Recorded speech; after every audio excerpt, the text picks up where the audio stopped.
DSL stands for Digital Subscriber Line, and DSL is one of the more popular broadband technologies out there today. We commonly see it in small offices and home offices, and DSL itself is really a group of technologies. There are different variants of DSL. We're going to talk about a few, starting with ADSL. That's the one that we most commonly see in a residence. The A in ADSL stands for asymmetric, and that means that the upload and download speeds can be asymmetric. They can be different. And with asymmetric DSL, one of the cool advantages we get is we can have our phone and our PC use the same phone line. You can even be on the phone while you're on the internet on your PC, and the phone is probably going to have a filter installed to filter out some of the higher frequencies used by DSL so we don't hear the noise of data on our phone call. And this DSL connection is going to go back to our service provider, and the connection is going to terminate on what's called a DSLAM, a DSL access multiplexer. And this is commonly located in a central office that the telephone company has. The telephone company might be your DSL service provider, or it might be a third party. Third parties can rent floor space in a telephone central office. They call it a co-location. They're co-locating their equipment with the central office equipment because that's where your telephone line is coming into. It's coming into the central office. And we terminate on this DSL access multiplexer, and your neighbors and other people that have DSL connections in your area, they're also terminating on this DSLAM. And then the DSLAM is going to connect back to the main service provider router that's going to get us out to the internet. And what's really interesting about this is the connection between the DSLAM and the service provider's router that gets us out to the internet is running ATM, asynchronous transfer mode. With asynchronous transfer mode, instead of sending frames at layer 2, we send cells at layer 2. They are fixed length cells. They're 53 bytes in size, 48 bytes of payload, and 5 bytes of header. And at this service provider location, they've got a D8CP server, so when your PC boots up and it makes a D8CP request, that request is going to go to the service provider's D8CP server, and you're going to get your IP address, your subnet mask, your default gateway information, your DNS server's IP address. And you also need to authenticate. You need to go in and put in a username and password for your PPPoE, your point-to-point protocol over Ethernet connection. That's one of the reasons that PPPoE is used, because PPP has the ability to do authentication, and this service provider router we mentioned is going to connect us out to the internet. And if we zoom in on that connection between the PC and the DSL modem, we see that we're running IP at layer 3 between those two devices. But at layer 2, it's an Ethernet connection. So it's a very common layer 2 technology that we're running in our home. Now when we leave our home, as we're going out of the DSL modem and we're going out to that service provider router, we mentioned that we're running a point-to-point protocol over Ethernet, or PPPoE. And one of the reasons we're doing this is the ability of the point-to-point protocol to do authentication. So we're able to leverage a feature of PPP even though our PC is connected to an Ethernet network. And underlying that PPPoE connection, as we mentioned, the layer 2 transport that we're using is ATM. We're sending these fixed length cells out to our service provider. And you also notice on screen that there is a maximum distance between your DSL modem and this DSLAM. The maximum distance is typically 18,000 feet. What happens is, as the wires that make up your local loop, the tip and ring wires going back to your local telephone company, as they travel side by side for thousands and thousands of feet, they start to build up capacitance between themselves. That's an electrical characteristic that can cause a waveform to become distorted. It's called a phase shift. And for decades, the telephone company has been combating that capacitance buildup by putting in what they call a load coil. They'll put a load coil on a telephone pole every 18,000 feet on the way from your home back to the central office. And that load coil, it's a big inductor. If you study electricity, you know that capacitance is the opposite of inductance. The way you get rid of capacitance is to add inductance, and that's what the telephone company has been doing for a long time. The challenge is ADSL cannot cross one of those load coils. Our data is not going to survive that. That's why we have this 18,000 feet limitation. That's not something new that came up with DSL. I was looking in a telephony technical manual not long ago from the 1960s, and I saw this reference to 18,000 feet. And we've talked thus far about ADSL, but there are other variants of DSL. We already said that asymmetric DSL had upload and download speeds that were typically different. And there is a theoretical maximum for the downstream speed. It's 8 megabits per second. The theoretical maximum upstream speed is 1.544 megabits per second. And we mentioned that the maximum distance to the DSLAM is 18,000 feet. Another type of DSL that we don't really see that much in a home environment, but we do in small business environments, is symmetric DSL or SDSL. Here, the upload and download speeds are symmetric. They're the same. You're not able to use your phone line, by the way, that's being used by SDSL, so that's a disadvantage as compared to ADSL. And the maximum speeds can vary by your service provider, but it's common that you're going to get speeds a little over 1 megabit per second. I used to do some work with a DSL service provider, and their SDSL speed was a T1 speed up and a T1 speed down, 1.544 megabits per second in each direction. The distance to the DSLAM, though, cannot be over 12,000 feet typically, so the range is a little bit more limited than with ADSL. At the higher end of the spectrum, we have very high bitrate DSL or VDSL. Like ADSL, the upload and download speeds are probably going to be different, but they're going to be larger. A typical downstream speed is 52 megabits per second, and a common upstream speed is 12 megabits per second.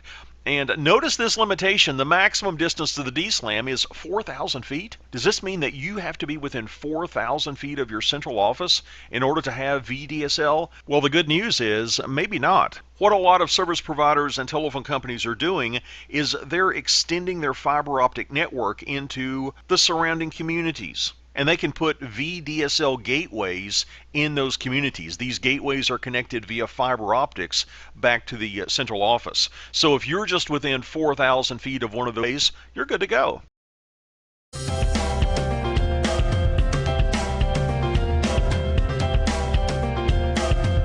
The next WAN technology we want to talk about is frame relay, and certainly it's dropping in popularity these days as other alternatives such as DSL and cable modems are on the rise. But for many years, frame relay was the go-to WAN technology for a small business connection. It could give an office access to the internet or to other offices at a fairly reasonable price as compared to a lease line. And frame relay uses the concept of virtual circuits or VCs, meaning that we can have a single physical circuit going into our service provider's cloud like you see on screen. We've got location A going into the frame relay cloud, and there's a single physical connection, but notice we have a couple of VCs, a couple of virtual circuits. And we can have virtual circuits that are brought up on demand.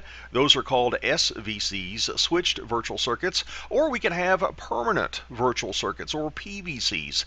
A PVC is up all of the time. And in this topology, router R1 has a PVC, we'll say, out to location B, and it's got another PVC out to location C, but there's only one physical connection going into the frame relay service provider's cloud. And notice that each of these permanent virtual circuits, as I've indicated with a dashed green line, each of those circuits have a number at each end of the circuit, and that number is labeled as a DLCI. We pronounce that DELC.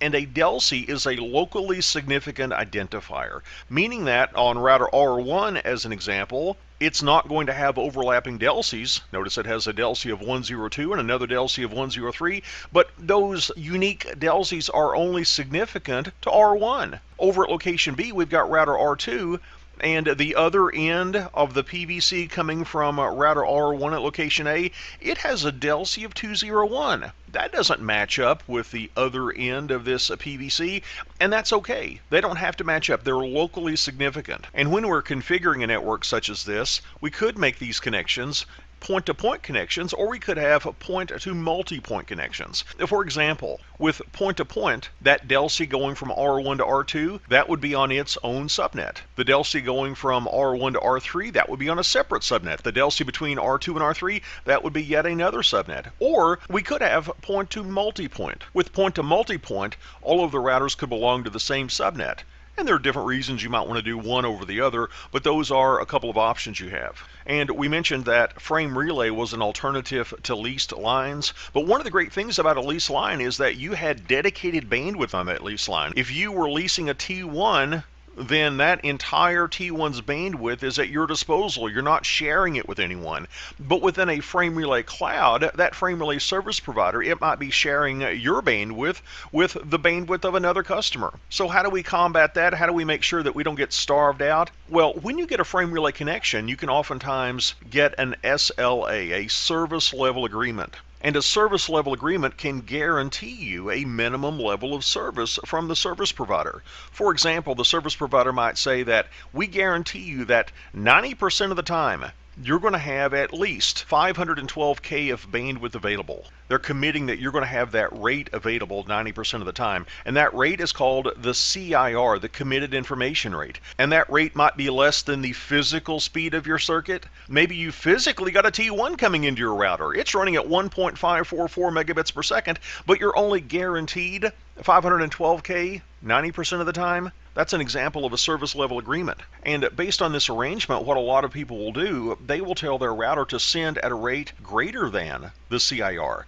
They understand that they're not guaranteed that bandwidth is going to be available, but they know that physically they've got a faster speed going into their frame relay service provider, so they try to squeeze in a little bit more data, and some of that data is going to get through. But here's the downside of doing that. Frames that are sent in excess of the CIR have a bit set in the frame relay header. It's called the DE bit, or the discard eligibility bit. And if that bit is set, what we're saying to the frame relay service provider is, if you get congested and you need to throw away a frame, I volunteer. You may throw away my frames that have their DE bits set. So while this might be great for an FTP file transfer, getting a little extra bandwidth above and beyond the CIR, this would be horrible for voice over IP. If you're doing voice over IP, you do not want to be dropping any traffic. So voice over IP traffic, it should not try to exceed the CIR. And if that frame relay service provider does start to become congested, it can ask us politely to please slow down. Here's the way that works. Let's say that R1 was sending a lot of traffic to R3. Maybe we're sending a big download to R3, and R1 is sending traffic into the cloud too quickly. Here's what the frame relay service provider could do.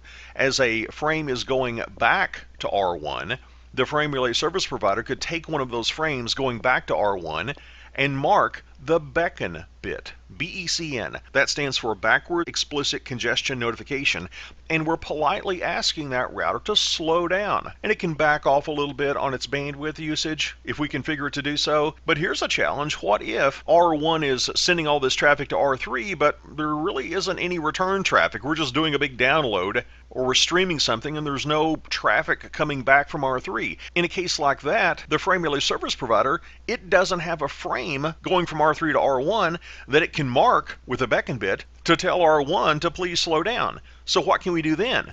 Well, if R3 is configured to support something called FECN adaption, that's FECN, Forward Explicit Congestion Notification, the frame relay service provider can set the FECN bit in a frame going to R3. R3 sees that FECN bit set, and it realizes, oh no, the guy that's sending me all this traffic is talking too fast, and we need to let him know to slow down. So R3 is going to generate a frame. Now this frame doesn't have any meaningful data in it.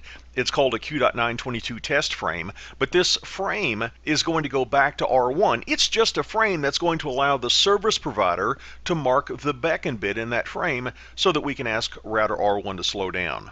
Now let's sum up what we've said about frame relay. We said that it used to be a very popular WAN technology because it was less expensive typically than leased lines. And even though a leased line did not share bandwidth with any other customers, we could get some guarantees from our service provider with SLAs, service level agreements, so that we can have a minimum amount of bandwidth guaranteed to us a certain percentage of the time. And we saw that we could send above and beyond the committed information rate. That's part of that service level agreement. But if we do so, we do so at our own risk. Because our frames are going to be marked with a discard eligibility bit, we're giving the frame relay service provider permission to throw away our traffic if they become congested. And speaking of congestion, we saw how the frame relay service provider could ask a sender to slow down. Traffic going back to that sender, the frame relay service provider could mark that traffic with a beckon bit. And if there did not seem to be any traffic going back to that sender, then the frame relay service provider could send a FECN notification to a recipient. And that recipient could generate a test frame going back to the sender, and the frame relay service provider could then grab that test frame and it could mark the beckon bit in that test frame, asking the sender to slow down. And we also mentioned that the connections between our different sites are going to be in the form of virtual circuits. Switched virtual circuits or permanent virtual circuits, and these virtual circuits are identified by locally significant DELC numbers.